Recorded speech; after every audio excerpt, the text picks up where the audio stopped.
Hey everyone, welcome to the Higher Alignment Podcast. I'm your host, Minh-Thu, and I'm an executive coach focused on helping people heal their burnout and reconnect to their purpose through self-mastery. I'm a recovering perfectionist and control freak who spent too many years living overwhelmed and exhausted. Now I show executives how to identify their blind spots and use this to propel them on their journey to finding more fulfillment and freedom without burning out. If you've been feeling lost and disconnected in life, book a complimentary connection call to discuss how we can get you back on the path of self-mastery and living a life that feels successful on your terms. Go to higheralignmentconsulting.com/program to book your call, and we'll see you on the other side. All right, everyone, welcome to another episode of the Higher Alignment Podcast. I am really excited about today's episode because I have Meaghan Alton with me here, who has a really unique gift that I can't wait to share with you guys. So welcome, Meaghan. How are you? Oh, I'm good. Thank you for having me. Yeah, I'm so excited. So maybe before we get into it, I just want you to give the audience a little bit of background as to what you do and how you came into numerology and what you're doing today. Because I know you have a really interesting story. So if you could share that with us, that'd be great. Yeah, absolutely. I always joke that I'm the economist turned numerologist. I started my career as an economist working for the government of Alberta, forecasting revenue and forecasting budget. And I've always loved numbers. I've always loved how they can tell a story. And, in the early half of my career, I really focused on the analytics of numbers. But then as I went through my spiritual awakening, which, happened when I got pregnant with my eldest, who's now 14, I started to realize that there's more to the world than what we can see on the surface level. And I really started to understand more about energetics and got really curious. And so I started researching modalities. And the first time I had my numerology done, it just blew me away with how precise it was and how specific it was and how accurate it was. And not only that, it was super healing for me to recognize parts of myself that I had maybe diminished or thought were not, quote unquote good parts. Seeing them through the eyes of the numbers and seeing the gifts and the strengths that those numbers carried was healing for me and empowering in so many ways. And so I was working as a business coach at the time, but I started doing numerology for my business clients kind of on the DL. Like I wasn't always telling them that's what I was doing. I would just do it before a coaching call and then I'd have it in the back of my mind. And I started to use it to inform how I'd coach them. And I'd say, oh, have you considered this strategy for marketing or this technique? And it blew them away about how accurate those advice would be. And so it just kind of naturally evolved from there that my clients got more and more curious about numerology. And here we are now where I've just merged them both together, the business and the numerology. That's incredible. And I love what you said there because, the approach I take is with my clients is I'm always about like self empowerment. And it's more about, I think so many people are typically focused on everything outside of them and they're trying to control that aspects. And my whole goal in everything I do is about like shifting that focus within and realizing that when you change the things within you, the external starts to match. And I always have to make a point to people that while there's so much empowerment in that, we are also co-creators and there's so many energies and forces at play beyond what we can even comprehend. And this is what I love about numbers, and it's just another one of the ways that the universe communicates with us. And I always say, I deal with a lot of nervous system work, and I always say, like, the nervous system can either work for you or against you. And most of us don't realize, because we're not choosing it, that we're programming our nervous system to work against us in the sense of thriving and growing.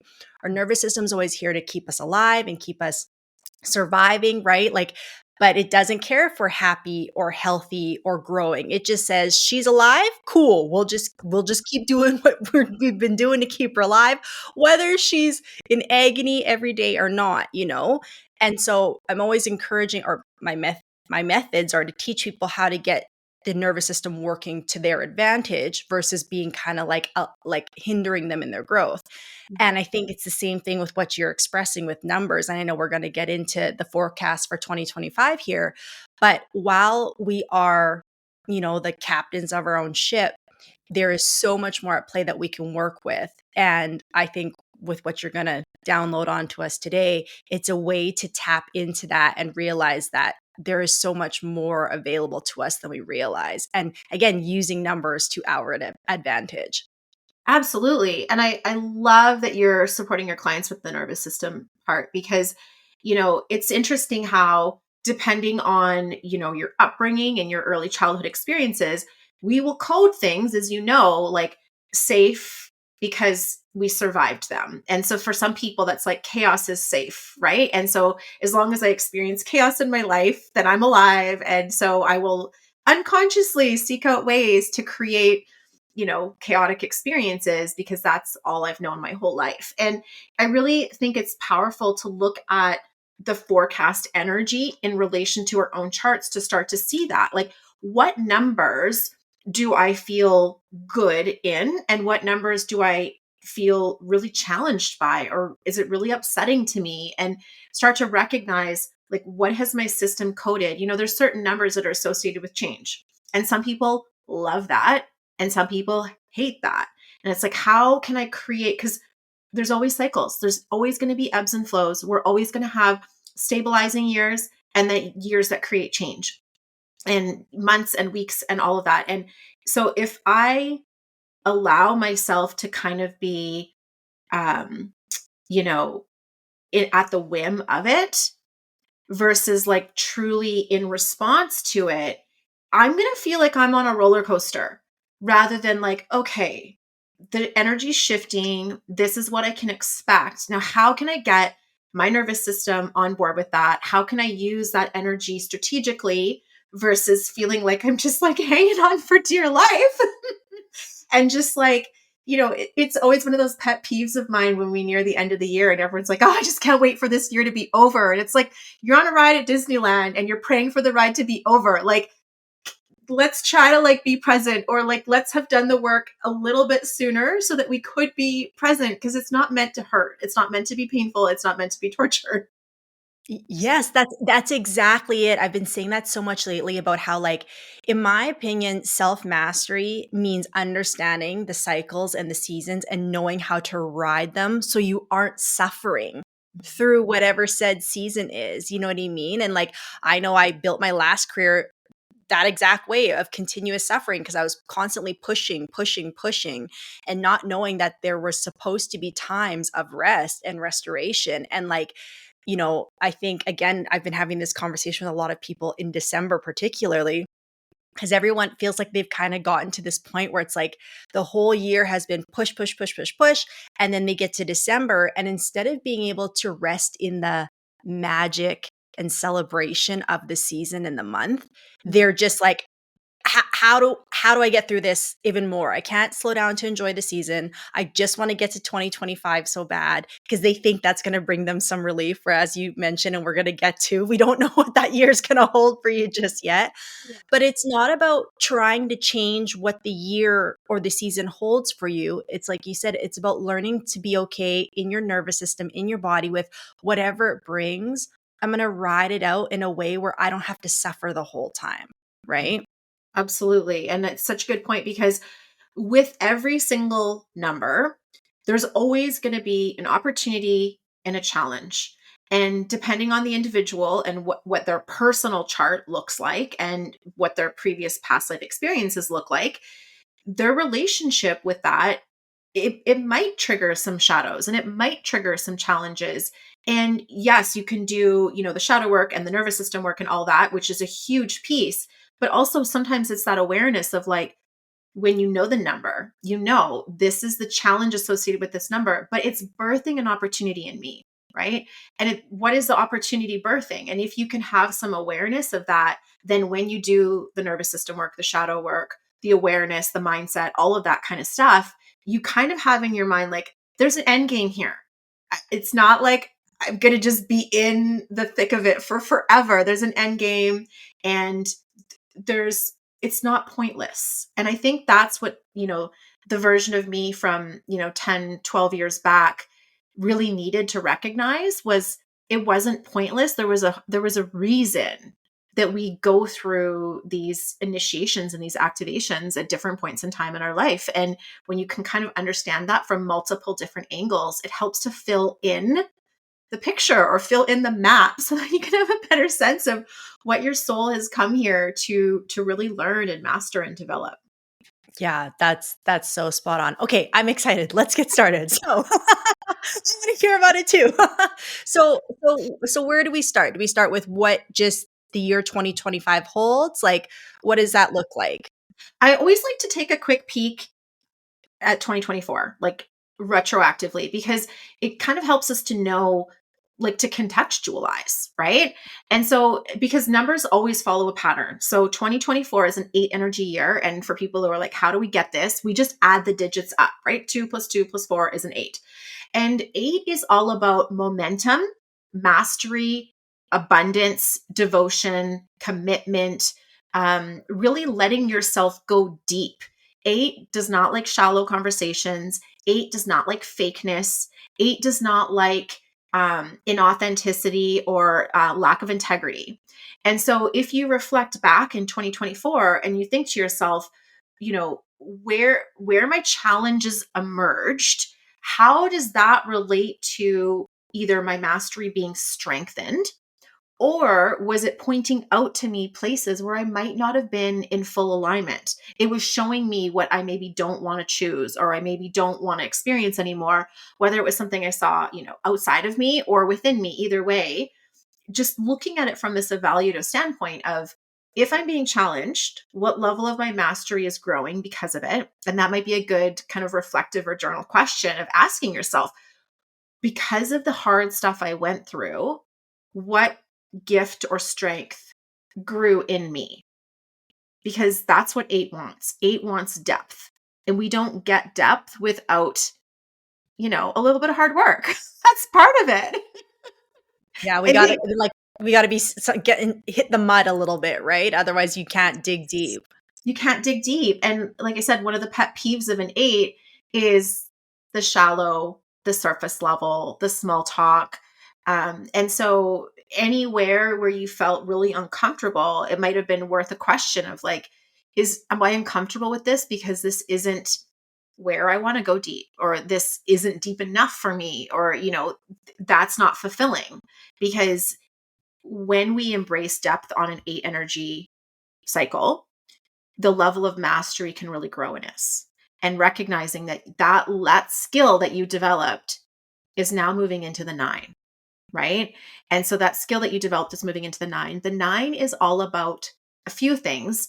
9 is one of those numbers that people love to hate, and I've had a lot of people message me throughout 2024 being like, oh my god, is the 9 energy year going to be so hard? Because 9 can be associated with loss, endings, completion, the end of a cycle.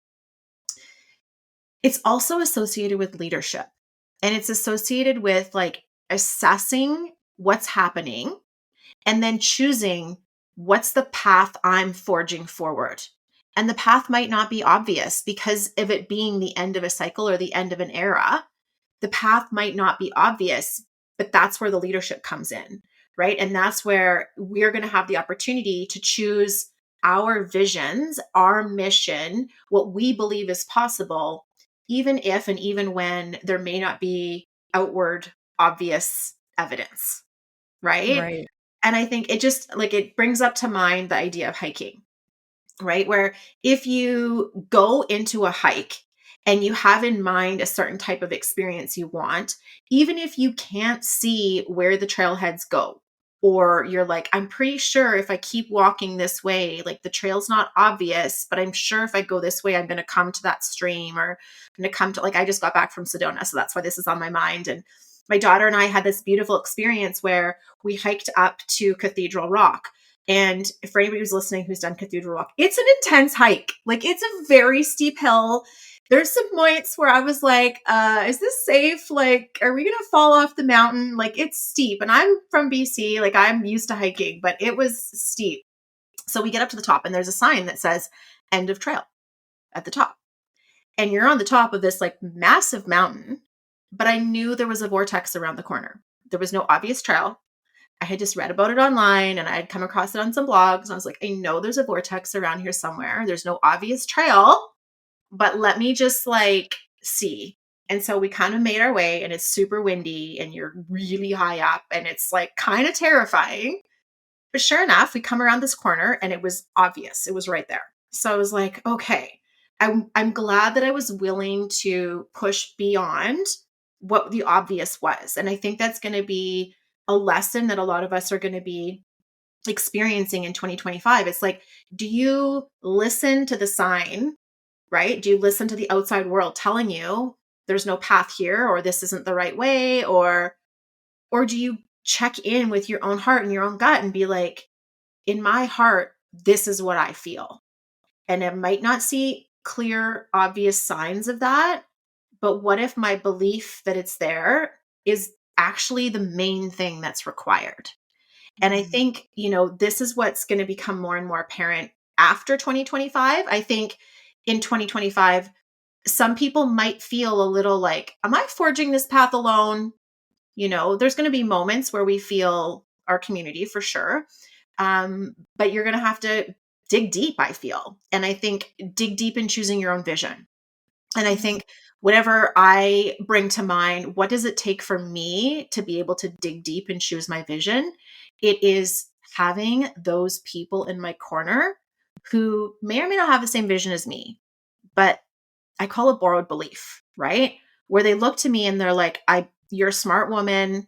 You have it together. Like, I believe in you. And I might not see what you see, but I will hold the mirror up and I will believe in it with you because I believe in you. Right. So whether that's like business besties or mentors and coaches or healers and energy workers or, a mastermind that you join, being with other people who are walking a path that might not be obvious to the outside world is going to give us that strength and fortitude. Like, pretend I didn't read the blog. How would I have known to continue forward if I didn't read the blog and here there's something else available for me? And so I think one of the greatest gifts we can give each other in 2025 is that reminder of like, the only thing you need is that seed of vision or that seed of mission in your heart. And if it's there, you give it life, you give it energy, you give it attention. If you read tarot, I don't know if that's something that, you guys talk about on your podcast at all, but the 9 is associated with the hermit. And so it's like, can you follow your own light? That's all that you need is the light from your own lantern, right? Mm. Okay, I have like so many questions and so many comments. Okay. So, so the first thing is, from what I'm hearing, and maybe you can correct me if I'm wrong, but I guess I've just related to my line of work. And I typically start dealing with people when they're at a point of breaking down. So typically they're so burnt out, they feel so disconnected from themselves. They're usually really high achieving people, and they're like, "How did I get here? Like I used to be this so strong and confident, and now I feel almost like a shell of a person." And they're still producing and getting all the things done, but they feel so lost within. And, from what I'm hearing you're saying of like from this transition from the 8 year to the 9 year, it feels like eight is really a time where it's like you said, it's got to be deep. So it's this time of finally being like, okay, I can feel that something's wrong. And instead of choosing to run from it, I'm gonna dig my heels in. I'm gonna get to the bottom of what is actually out of alignment. Like I'm gonna actually start. I might not know where to start. I might not even know what I'm actually digging into, but I know that how I've been living is not working. So I'm gonna just like stop and start to dig in.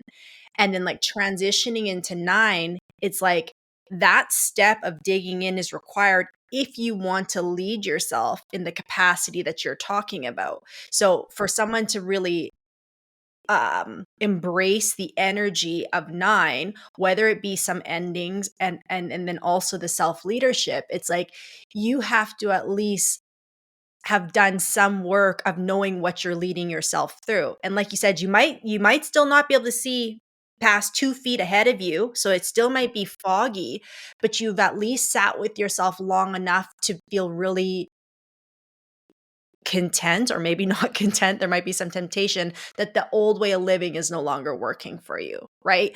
I Yeah. always say to people, like, you might not be able to be like, yeah, I'm so ready and I'm gun ho and I know exactly what I want. You might not be at that point, but you might at least be at the point of being like, I know what I don't want, right? And that's just as powerful, of just being able to say, like, I know what's not working for me and I'm still navigating what may or may not work for me, but I at least have the strength to keep moving forward on the path, like you're saying, right? And it feels like that. I know we're nearing the end of 2024, but it's not too late for anybody, but it's like it does take that first step. And Yeah. as we talked about riding the waves, this is how you make the most out of these numbers and what the energies are coming up, right? Yeah, absolutely. I love that you bring that up because it's true that the word like vision and mission, like that they can sound like unattainable, right? Especially for someone who's healing from burnout or who's gone through some very difficult times. And they're just like, well, I just want to feel okay. Like, I just want to not feel like I have brain fog every day or whatever, right? And so your vision can be specific or general at any point in time, and it can also be birthed in contrast. And so, when you were talking, the story that it reminded me of, this was before I started my business. So, this is like 12, 13 years ago. I was working in a corporate job, and I remember my daughter, my 14-year-old now, when she was a toddler, she was a very sensitive being. And every single morning, trying to get out the door with her, it was like resistance the whole way. And all I felt like a broken record. All I would say to her over and over again was hurry up. Like hurry up, put your shoes on. Hurry up, get your coat. Hurry up, grab your lunch kit. Hurry up, get in the car. And she would cry from the point of leaving our front door, buckling her into her seatbelt and driving her to daycare. She would cry the entire way to daycare. She would cry every single daycare drop off for years. It wasn't just like during the initial transition. She was just one of those kids. Pick her up, put her in the car. She'd cry all the way home. Like it was like so awful. Right.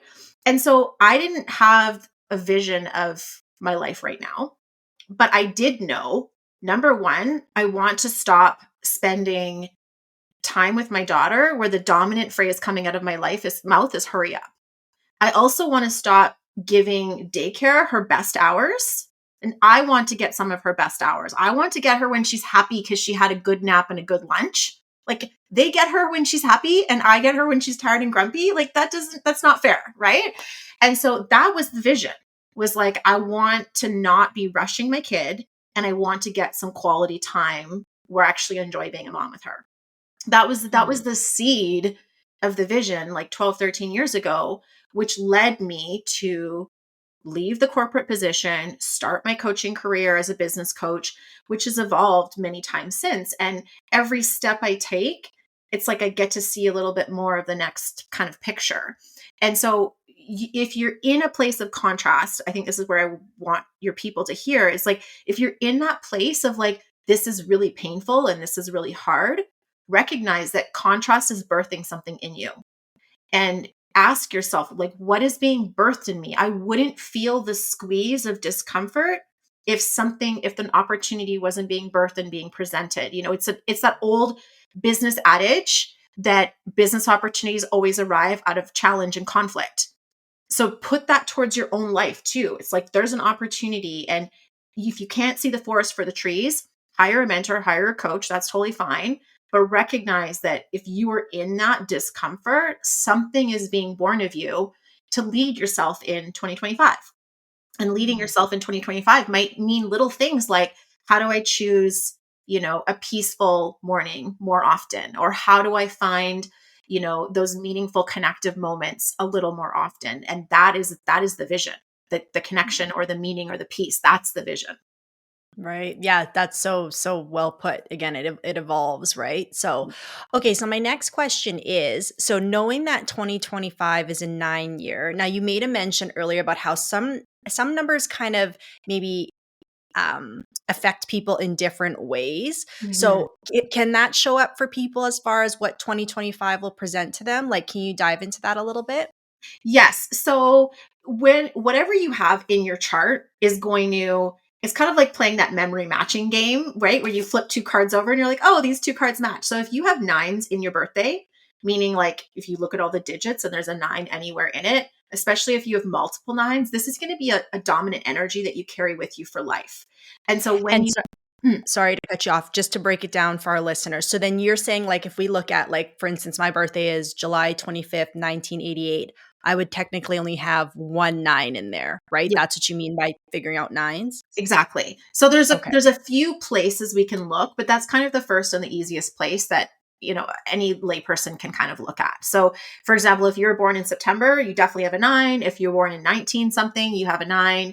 If you're born on the 19th or the 9th of the month, you have another nine. So, like, if someone was born on like September 9th, 1989, they've got quite a few nines in their chart, right? So that's an energy that they're going to be dominantly running throughout their whole lifetime and learning to make friends with.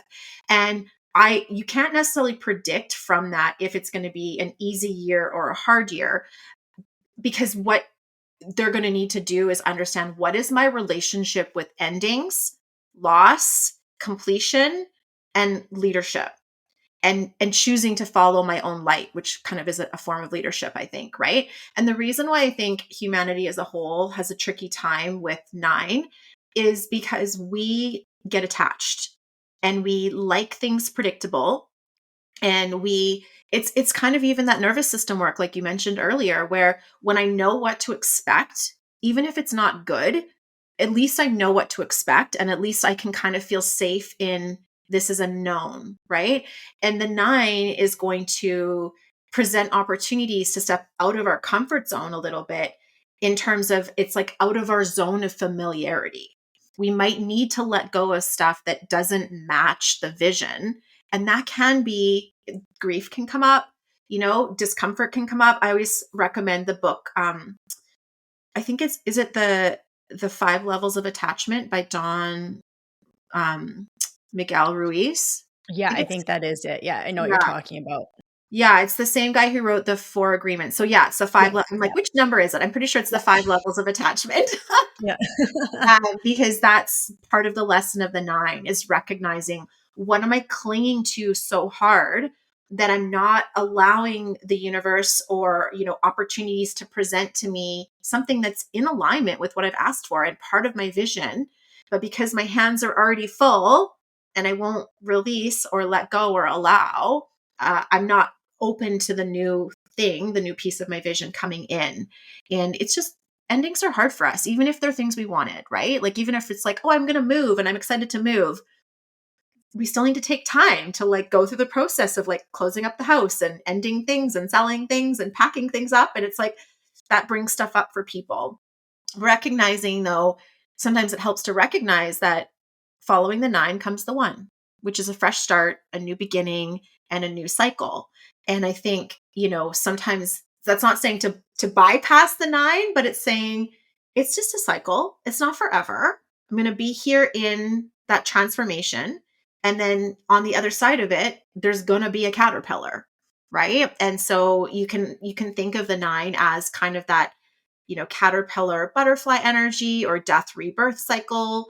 It doesn't always have to feel intense, right? It can, but it can also feel very exciting, depending on our relationship with change. And so I think that's one of the big things that might come up for people is, what's my relationship with change? What's my relationship with closure, or, moving beyond what I'm used to into the thing that I might have been asking for? Yeah, that's really great. Is there any other areas you suggest people looking for, like you mentioned, so the numbers in your birthday, like, is there any other areas as a numerologist, from like a simple standpoint, that people can look at themselves where they can see like where nines may or may not be showing up in their life and affecting them differently? Yes. So I put a little report together. Maybe I'll drop you the link for it. It's called Prosperity Codes, and it looks for two other really obvious places. So one would be your ruling number. And so calculating your ruling number is just taking all the digits of your birthday, so month, day, and then the 4-digit year, and you add them all up. So most of the time when you do this, you're going to get a big number. Like for me, I get 25. And then if you get a number that's higher than 11, you would split it again. So the 2 and the 5, and then add them. So then I get 7. So my ruling number is 7.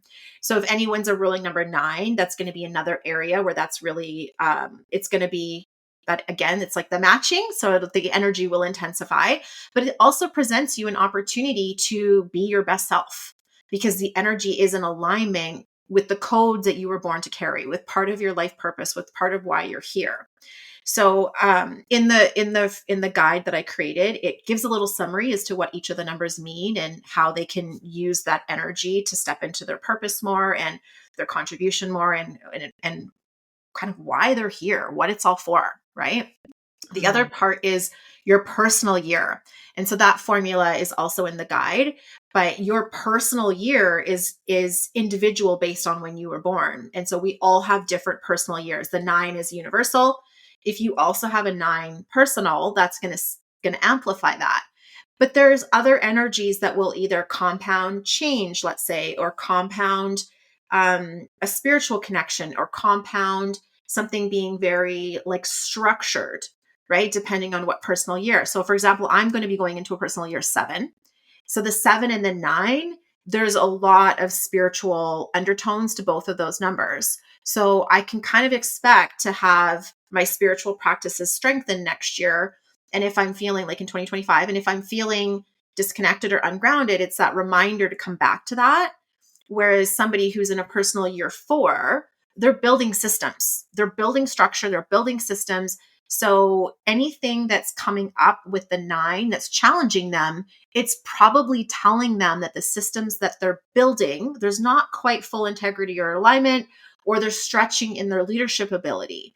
And so it's like, how am I putting up systems that will honor me to be in my best self, right? Versus maybe like what I've been taught, told, or what's expected of me, that will be coming up. So depending on where your personal year sits, kind of the flavor of how the 9 plays out for you will be a little different.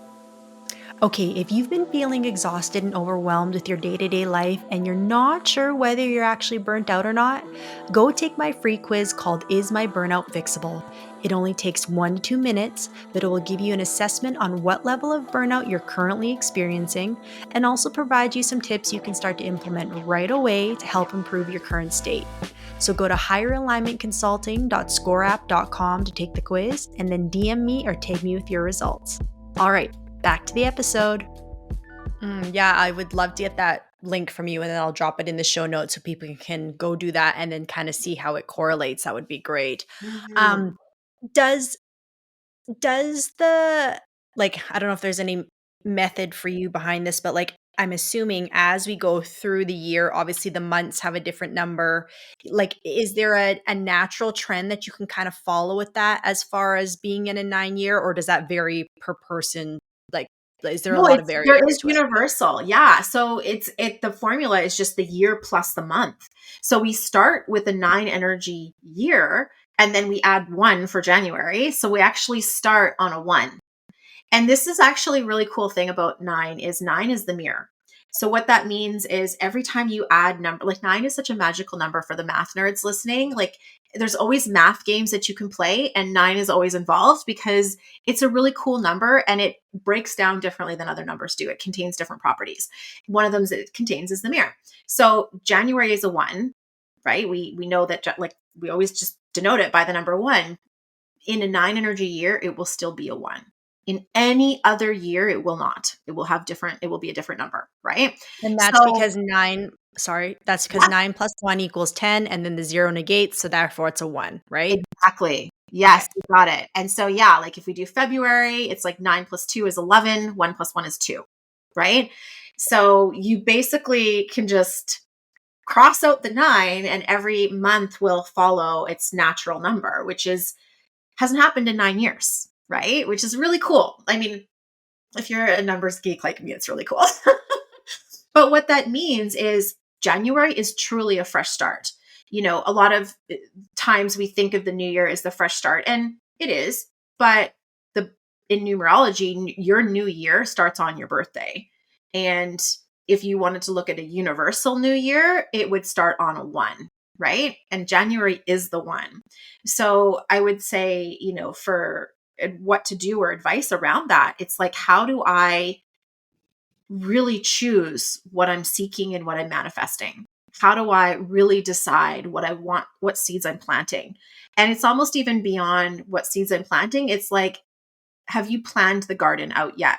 So like it is a great time to do a vision board, to do, meditations about what your year is going to look like, or to journal, to do any of those practices where you daydream, and spending a lot of time in the fantasy and the daydream and the imaginal realm so that you can try things on for size and experiment and get curious, like what could that look like, and what ways would I be able to start my day more peacefully, or what ways can I seek out a greater level of connection in life, or feel like the work I'm doing is more meaningful, whatever your goals are, and just daydream it through. And I think it can be really helpful to bring in somebody who's got an outside perspective, because we don't see our own perceived limitations. Like we don't see the limits that we put on ourselves, right? I'm like, it has to be this way. Right. So I think giving yourself time to daydream with people, a group of people, a coach, is really, really powerful in January. Okay. Could we go through each month and just kind of like a Sure. brief summary of what that would be? Okay, so what would be ideal in a 2 month? So for February. So 2 is all about connection and collaboration. So definitely giving yourself opportunities to partner with people, whether it's like an official partnership, or like, oh, let's just spend a day together and brainstorm some stuff or mastermind things, reaching out for connection, reaching out for support. 2 is also very intuitive. So it's a really great time to take place in activities that will strengthen and enhance your intuition. And don't overschedule yourself. Like give yourself spaciousness, because that's the only way, number one, you can hear your intuition. And then number two, those little magical moments of connection can only happen when you're present. They don't happen when you're rushing through life, or when you've got the earphones in the grocery lineup so you can't make small talk with the people next to you. Like it doesn't happen, right? So finding space to create space and presence in February is going to be really, really important, to just slow down and just notice what's around you. And as I'm interjecting now, as we're going through this, maybe anyone who's listening, it wouldn't hurt to grab a pen and paper and kind of note out what Meaghan is saying is the themes for each month, because then you can kind of follow along as your year goes on and be like, so at the beginning of February, this is what she said is kind of the themes and the intentions. How do I work with this? You kind of can set the tone for your month ahead. So if you can grab a pen and paper and keep going along with us. So, okay, what would be March or March is number three? creativity. So March is a like, it's a 3 energy month. It's going to be very creative. It's going to have lots of like fiery amplified energy, lots of thoughts, lots of ideas. Especially if you're someone who has lots of ones in your chart, the ideas, or like lots of ones on your birthday, the ideas will be going crazy. And it's one of those things where, pick an idea and run with it, or pick some creative adventure and run with it. And if you're hearing this and you're like, I'm not creative and I don't really have any new ideas on the go, then pick something that's a hobby, right? Like decide to take up like pottery painting with some friends, or, take a dance class, or do whatever that will spark those creative fires within you. Because the 3 energy, if it doesn't allow itself to express outwards, which can also be like vocal expression, it will turn into anxiety, right? So anxiety, if you look at it through the lens of numerology, is unexpressed creativity. So if you're feeling that, it's like, even if you're like, I don't know what I'm supposed to express, then go paint something, go draw something, go write something, go dance it out, do something to move the energy. And then April is a 4. So 4 is a very grounded number. We think like 4 legs of a table or 4 pillars. It wants a structured container. So it's a great time to like organize yourself. It's a great time to like, make sure you have a system in place. I love that it's in March, because March is a lot of the times when people think like slightly more, seasonally aligned new year, right? Where it's like, okay, I want to have a new routine, and I want to have a new way of approaching my day, or a new morning practice. That's a great thing to do. Think about, what are the things that I do, or the structures I have in my life and in my day, that help me to be my best self, or the self that is aligned with the goal I'm achieving right now. And dial in your routines a bit more. You can also, you don't have to do it all yourself. You can be like, I'm going to hire a bookkeeper to do it for me, or I'm going to hire a personal trainer to give me a better, physical routine or whatever, right? Like, this is the thing I think so many of us get caught up in, is we think we need to have all the answers. And again, this is what I love about numerology. We're not meant to be an expert in all the numbers. Like, you pick your zone of genius, you honor your codes and thrive in that, and collaborate with people who that's their zone of genius. Like, you don't need to have it all figured out. So freeing, right? Totally, because sometimes we think we do, and especially, like, I know my audience, they're typically the people everyone go to.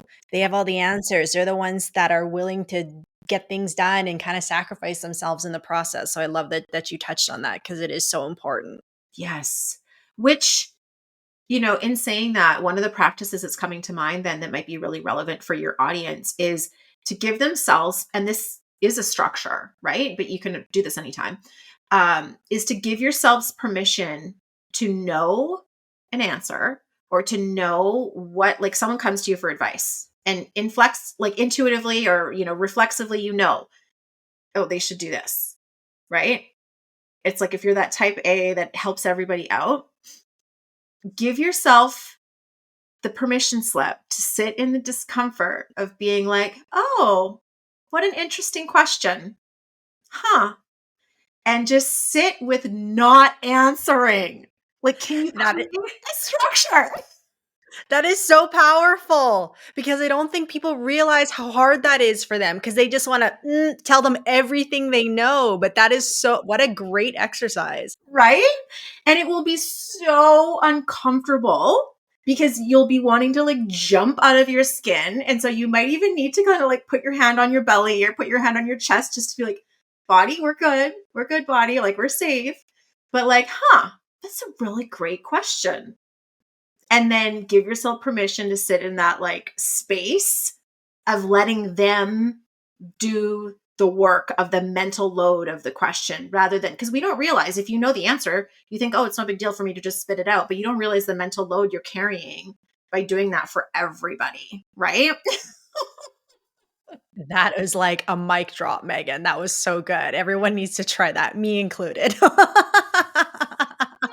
Like a little challenge. So if you guys try this, DM Minh-Thu or I, and let us know how it Exactly. goes for you. Yeah, let us know how it goes. And I only share that too because it's a practice I've had to go through. I'm a single mom. I've got 3 kids, and I was that default person in my family. I have a large family and a very together family. Like, my extended family, we do a lot. We have a lot of family routines and family traditions. We travel a lot together, and, like, people would always be like, well, Megan, what are we doing for dinner? Well, Megan, what time is such and such starting? Well, Megan, and I just felt like I was going to explode. So finally, I just started being like, oh, I don't know. What do you think? Like, good question.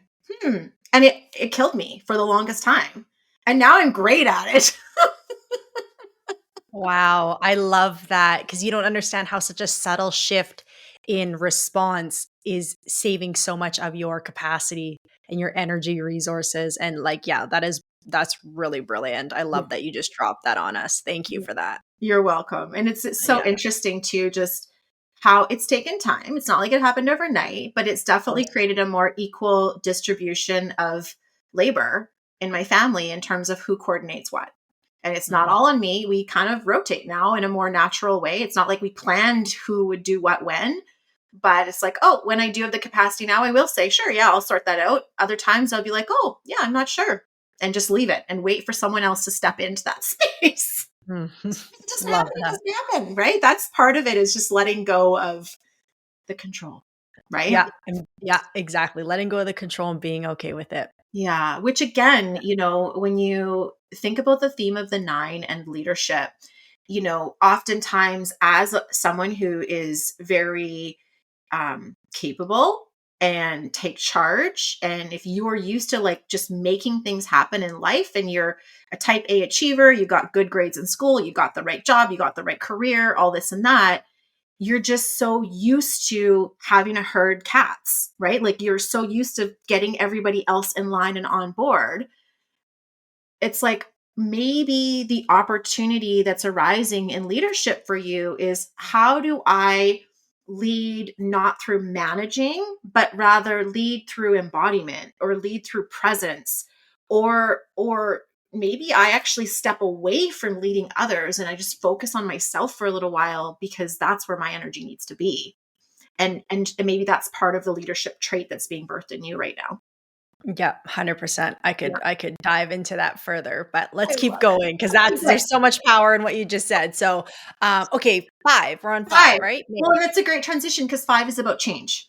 5 is about doing things differently. 5 is about saying, this has been the status quo up until now, and now we're going to flip the switch. We're going to do something different. 5 wants travel, it wants exploration, it wants to try something new, it wants open spaces.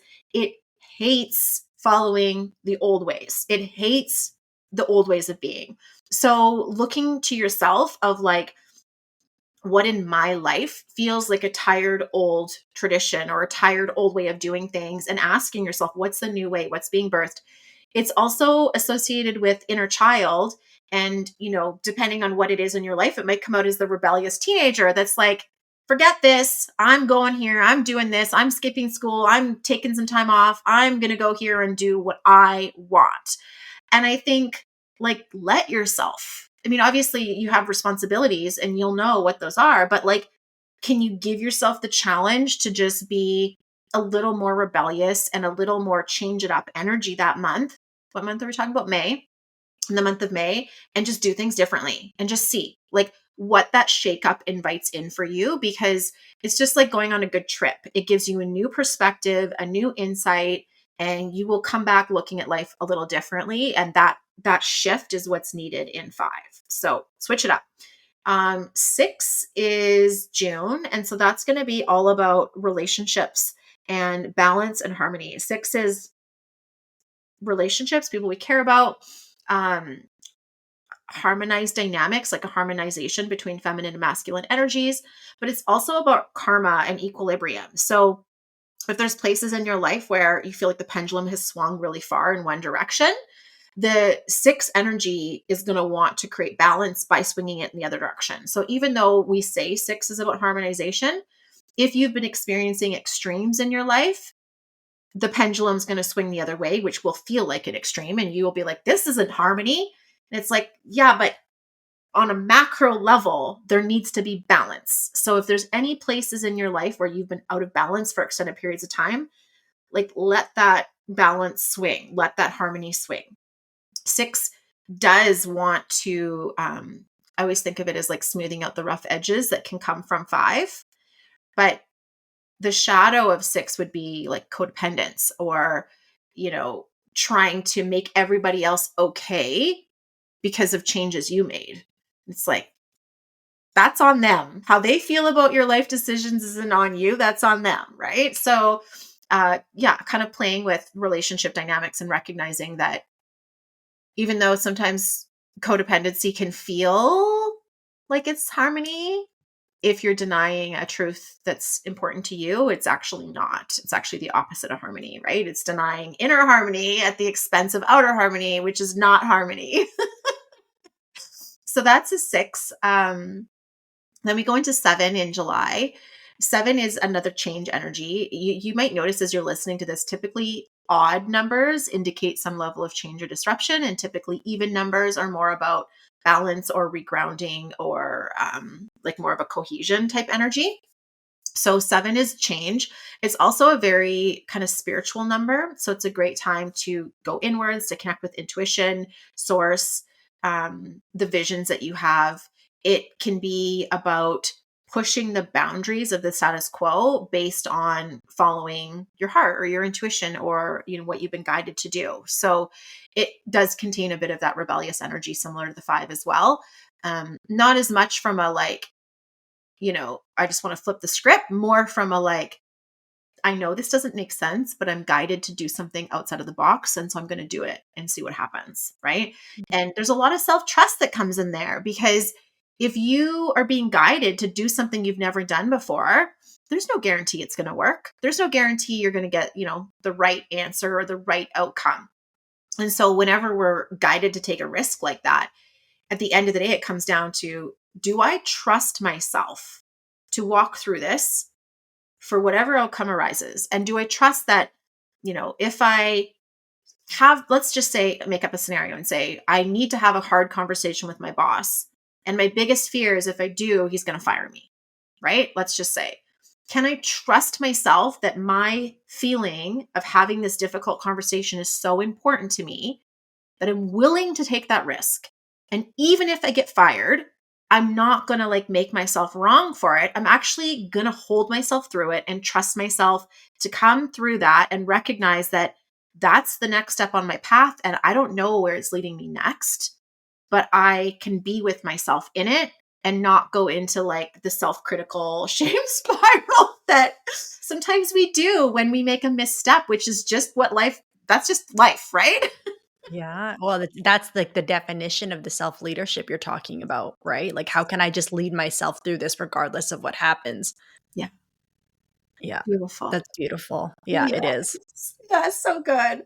And then August, am I good? Are we going where you want me to go with this? No, Okay. I think this is such valuable information for people, and I appreciate you breaking it down, because I think what this does, and we kind of touched on it, it's just like, if you know what the overall theme of the month is, when it comes up, like it's like, okay, Megan told me to expect this. Cool. Like, I'm right on time. You know Yeah. what I mean? I think that's how people should look at the themes that you're giving them and how they can make the most of it. Again, if you know the 7 month might be an opportunity for you to lead yourself, or kind of, again, maybe shake things up in a little bit of a way, and you feel that urge, but there's a part of you going like, no, no, no, just stay the same, just stay the same. It's like you can use Megan's, what she's giving you guys now, as like a gentle support to be like, no, it's okay to embrace the change, right? Like, you don't have like that underlying tone where you're like, should I just actually stay the same? And you're debating. Use this as a supportive nudge to lean into exactly whatever theme she's giving you right now. So yes, you're doing great. I love it. Right. Okay, thank you.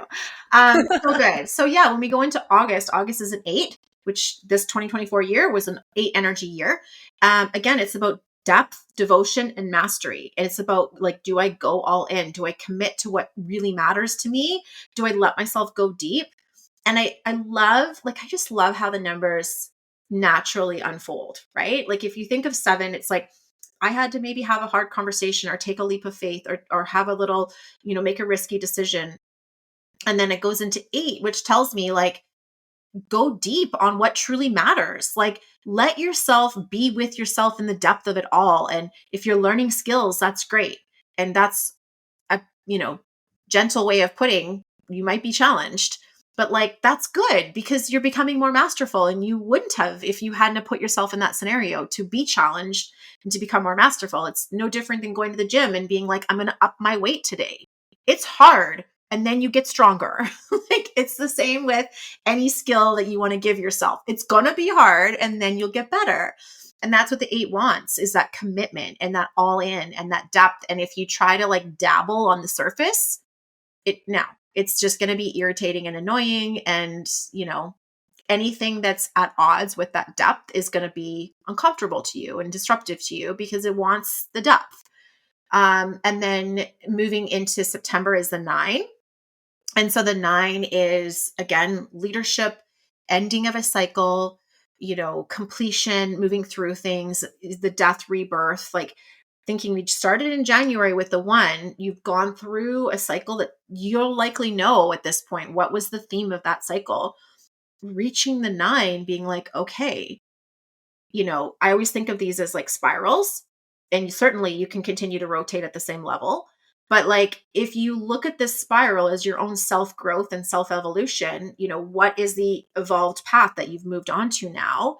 And can you honor, acknowledge, do something to release the previous level? If you want to think of it as quote unquote levels, like release the previous level and like step into the new. Like, what have you created on this manifestation cycle? Like, that's what the 1 through the 9 do, is it helps us to manifest if we're, consciously working with the energy.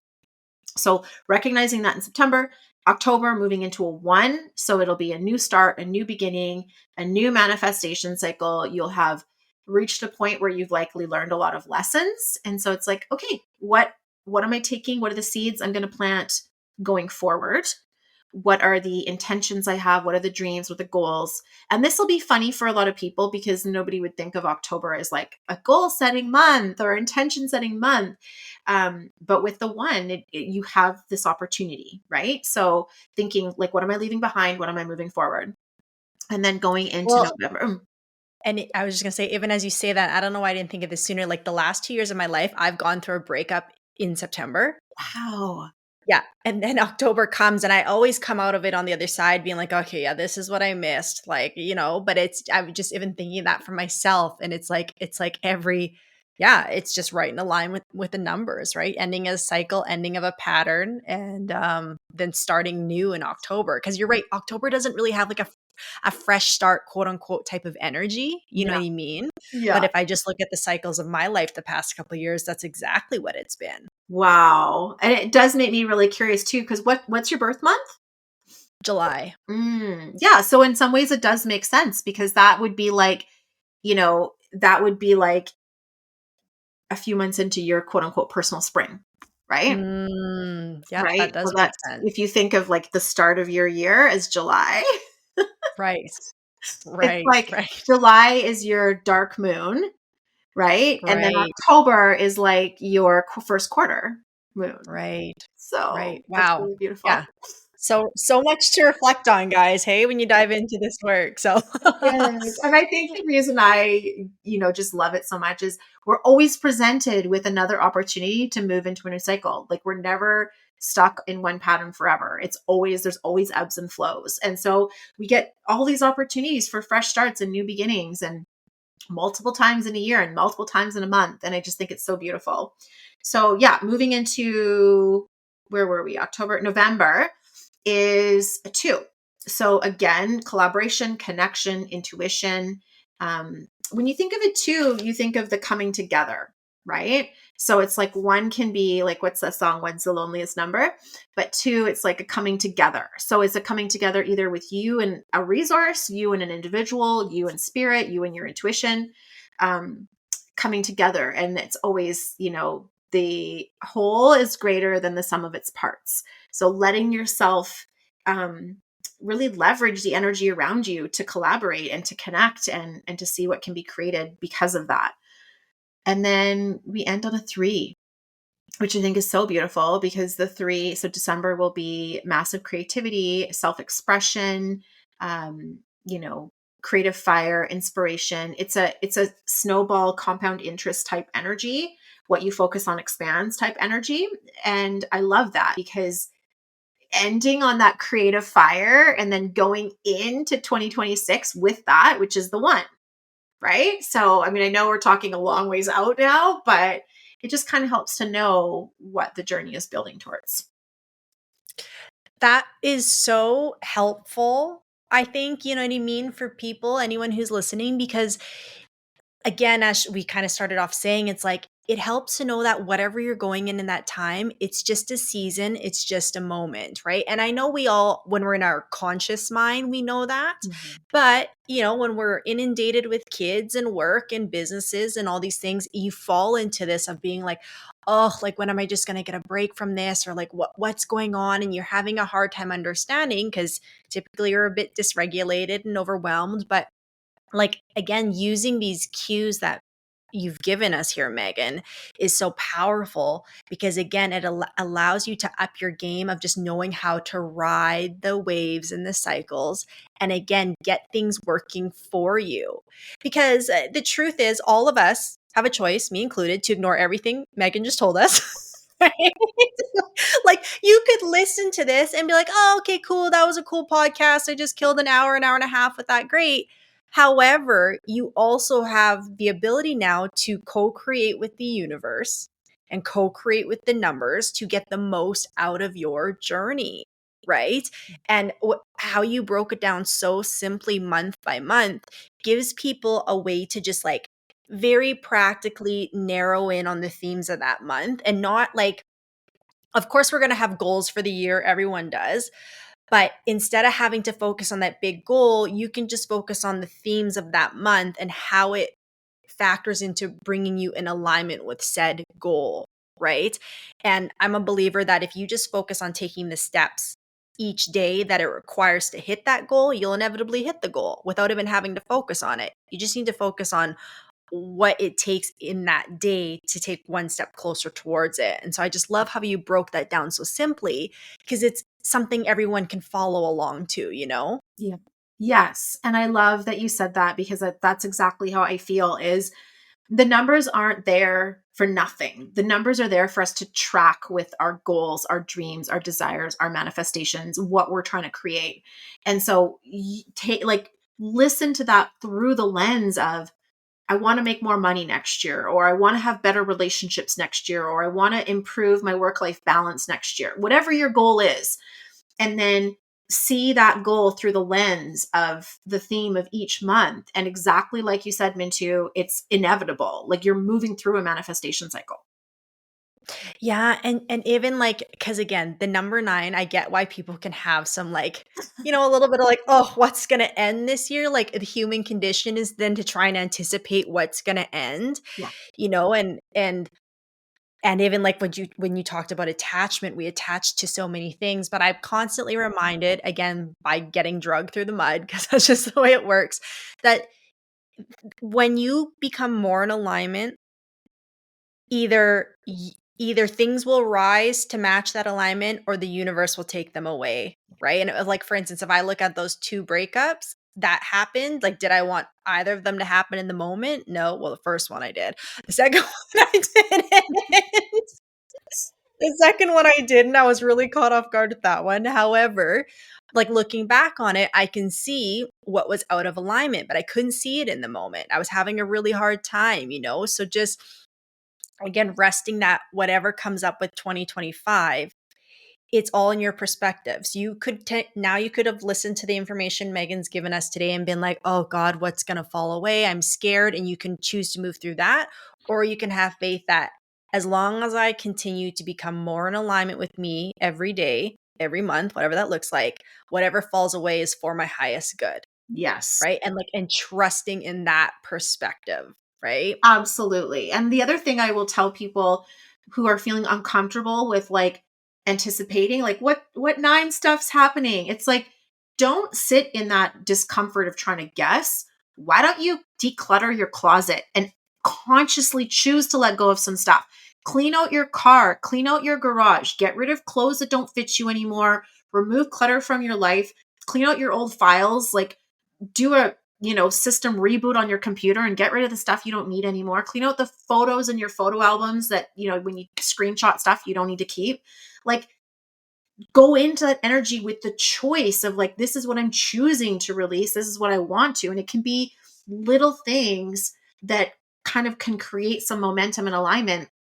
And if you look around and you're like, where I'm headed, this is a match or this is not a match. Just start with your physical space. Like we can all look around our house and be like, this is not a match of my future. So get rid of it, declutter it. Now is the time to do that kind of stuff.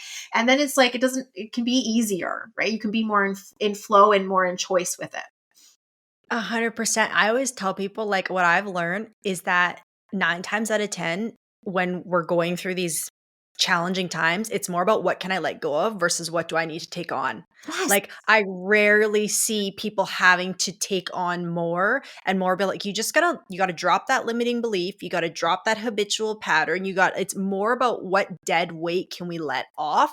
And naturally in that process, you will rise where I think most people think it's like, okay, I need to climb more. So it's the perspective of like having to climb the rope and do more that way, where it's like, well, if you just dropped all the weight that you're holding on below the surface, you're naturally going to climb faster. Right. But exactly what you're saying, if you don't know on a grand scale where to start, just start with little things. Just start with simplifying your life, simplifying your mornings, like you talked about. I don't need to be doing 10 different things as soon as I get up. Maybe I just need to be setting 20 minutes for myself first thing in the morning.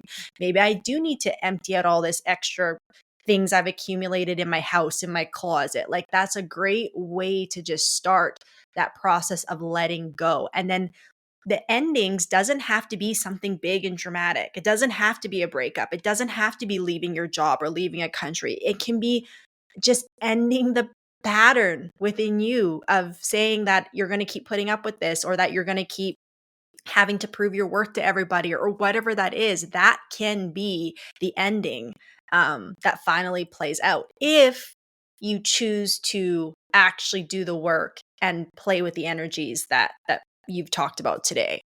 So beautiful. And I love the analogy you used. It's perfect. So good. Yeah. And I don't know if there's anything else you'd add, but the last thing I would say, and I know I'm going to take this on for myself, is that like now that you've so beautifully laid out what 2025 holds for us, like remember she said, guys, that on the other side of the 9 is a 1, which is a fresh start, is something new.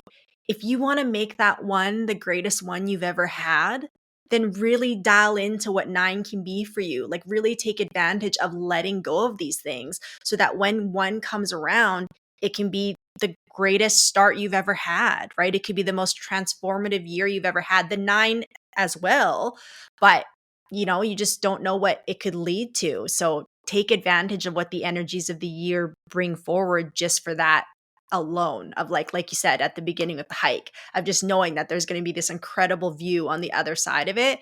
And so instead of making yourself suffer through the last part of that hike, just embracing the moment of what it is and knowing that that view is coming. Absolutely. Oh, so, so, so good. Thank you so much for doing this. This is like so awesome. I can't wait for people to listen to this. So, Meaghan, just before we go, maybe just let people know how they can find you if they want to know more about what you do. Please share that with the Yeah, audience. absolutely. So you can find me at meaghanalton.com, or come and find me on Instagram and send me a little note. Let me know you listened. Meaghan, Intuitive Strategist. And my name is Meaghan. And yeah, I've got a free training coming up in numerology in the middle of the middle of January. And I'm really excited about it because one of the things that's so powerful about understanding numerology is understanding the people you relate with. So whether it's clients, whether it's team, whether it's colleagues, family, children, understanding these are how my energy patterns run and these are how their energy patterns run. And so this is where we might have potential for conflict, but this is where they have strengths that I don't have, or I have gifts that they don't have. And this is how we can better collaborate. And so in my numerology training, I'm going to talk a lot about how you can use the tools of numerology to improve relationships, to improve incomplete transformations with clients, and just really create kind of that like map or sort of blueprint of where we are, what we're creating, and what we want to, manifest, and how do we use our own energies and the energies of the universe to get there. Amazing. Okay, well, I will link all in the show notes, all those links so that you can find Meaghan and the things that she's offering. But yeah, thank you so much, Meaghan. This was incredible. Thank you, everyone, for listening, and we will see you in another episode.